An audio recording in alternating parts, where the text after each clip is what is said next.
Car Sales Talk 101, where it's all about life in the car business. Telling you like it is. Here's the man with the plan, Terry Cameron. Let's get started. Welcome back to Car Sales Talk 101. I'm Terry Cameron. Thanks for hanging out with me today. Hey, I don't know about you guys, but I'm coronavirus out. How about you? I am sick and tired of trying to figure out if somebody is walking in the showroom to rob me, or that's just the mask that they wear so they're not infected by anything. This stuff has got to end. Well, but until it does, we still got to sell cars, right? Before we get started with this episode, I want to ask you to please hop over to Apple Podcast. It's very, very important to me that you leave me a rating and maybe even write a review. You can also reach out to me at 10-Minute Sales Talk at hot.rr.com. Find me on Facebook or even LinkedIn. This week, I want to talk to you about internet leads and just how successful you and your dealership can be by handling them correctly. This past week, I was looking at our region's internet lead information. You know what? Before we get into that, let's just talk about what is an internet lead. I've heard arguments after arguments over customers or salespeople arguing with the BDC that that's their customer, not an internet customer that they brought in. Well, if you really need to know the truth, damn near every customer that walks on your lot is an internet customer. They may not be an internet lead, which means they didn't officially put in a request to be contacted to get some information on a particular vehicle in your inventory. But they have been on your website. They have been on the internet. They've been on third-party websites looking at your inventory, and that's why they're on your lot. They came in to buy a car. So an internet lead is somebody that has officially requested a response from you in some fashion, whether it's an email, a text, or a video, or maybe even a phone call. And when somebody in the internet department talks to them and they schedule the appointment and they get them into the showroom, that's an internet lead. Other than that, the rest of the customers walk in on the showroom without anybody asking them to show up. It's just a plain old up that was shopping on the internet at one point in time. That's all.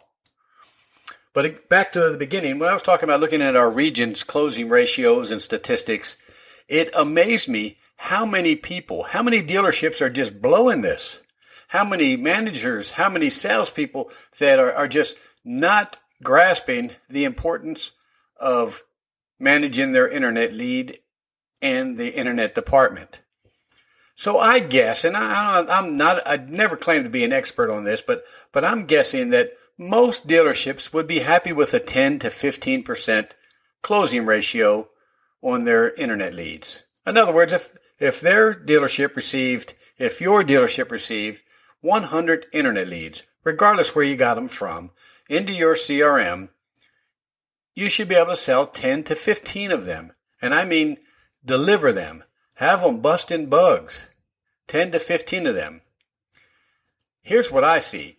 First of all, our numbers we're right at 10%. We're not killing it, but we're above average, or at least real close to average.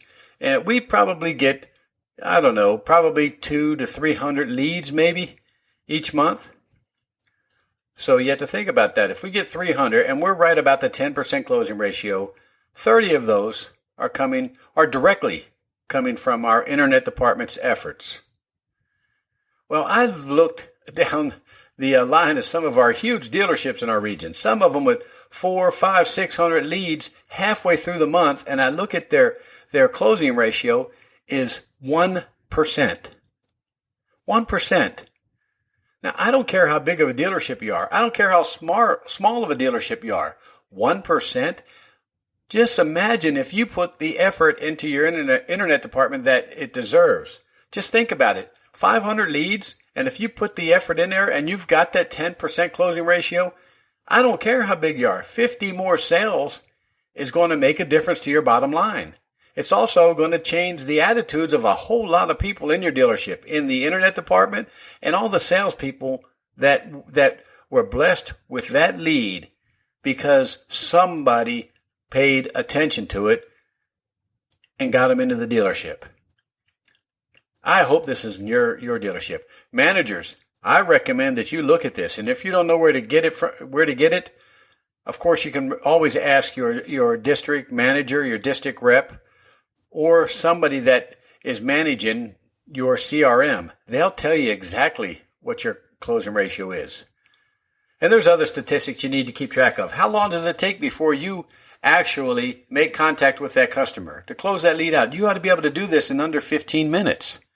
Under 15 minutes. Know this, you're not the only one getting that lead. You need to make sure that you have people staffed in your internet department that are solely worried about taking care of that customer and getting them into the showroom. My most successful BDC was equipped and staffed by people that didn't know anything about the car business. I got them from call centers, from Sally Mae, from Teleperformance, from GC Services. They were just used to answering phones and following the word track. If a customer asked them this question, they kind of turned a page, found that question, and they answered it word for word. That was my most successful BDC. Look for that. Try to find somebody that can answer the phone and the emails and not sound like a car salesperson. They can sound like somebody that's interested in getting them into the showroom, answering the questions that they have. Boy, you'll see the number skyrocket. So I don't necessarily think that a good thing is to take your top salesperson or a good salesperson and put them in the internet department. If you do, you have to manage them also because they go flat. And what I mean by that is if you've got a 15-car salesperson and they talk you into putting them in the internet department, they're going to sell 15 cars. I don't care. If you're not paying attention, they're going to sell 15 cars. Or if you're that salesperson, you're going to sell 15 cars. If you're already selling 15 cars, they're going to put you in the internet department. You need to sell more. You need to continue to sell the 15 that you were selling and now start bringing in other customers and selling them because you're supposed to be able to do that. It's got to be managed. Internet leads, and we're really seeing just how important they are during this COVID crisis thing. I mean, people aren't coming in. They're sending leads in. And myself, I slacked for a while. But now I'm more involved in my internet department than I ever have been before. As a matter of fact, I moved them up to sit behind me in the showroom. They're sitting right behind the sales tower, and I can hear every conversation they have. And because of management involvement, and I'm not trying to pat myself on the back, but management involvement, we're selling more cars. We're able to answer those customers right away. We're able to give them answers, the answers that they want. They don't want to be led down the road to your showroom. They want the answers. What's my best deal? What are my payments going to be? What incentives are there? If that's what they ask, give it to them, and give it to them professionally, because if you do, they're going to show up at your dealership. Internet leads are going to just skyrocket. They're not going away. You have to know that. They are not going away. They're so important to your dealership that if you're not paying attention, you may not be in this business much longer. If you're not getting those customers in and selling them, somebody else is. Your competition is doing that. Pay some attention to this. Look at how your internet department is staffed and make sure you have a manager that is overseeing that department. Get them trained. It's worth too much money. And don't just put some flunkies in there just to answer the phone and shoot emails out. Get some professional call center people in there. Guys, this is a gold mine. The CRM, the internet, the shooting out Flick Fusion videos, co-videos, just everything that puts you in a level above everybody else that is responding to that same lead is going to get them into your dealership. They're going to be impressed by it. They're going to show up. And because you're putting all the effort into it, you're going to be ready when they get there. And you're going to get that sale. Man, this is a lot of fun. I'm getting tired of the Corona stuff, though. But you know what? regardless, the sky's the limit. I'll see you next week. Thank you for listening to this week's episode. Please rate it and write a review on Apple Podcasts. We appreciate your valuable feedback. You can email Terry at 10minutesalestalk@hahn.rr.com. And don't forget to share the show with a friend.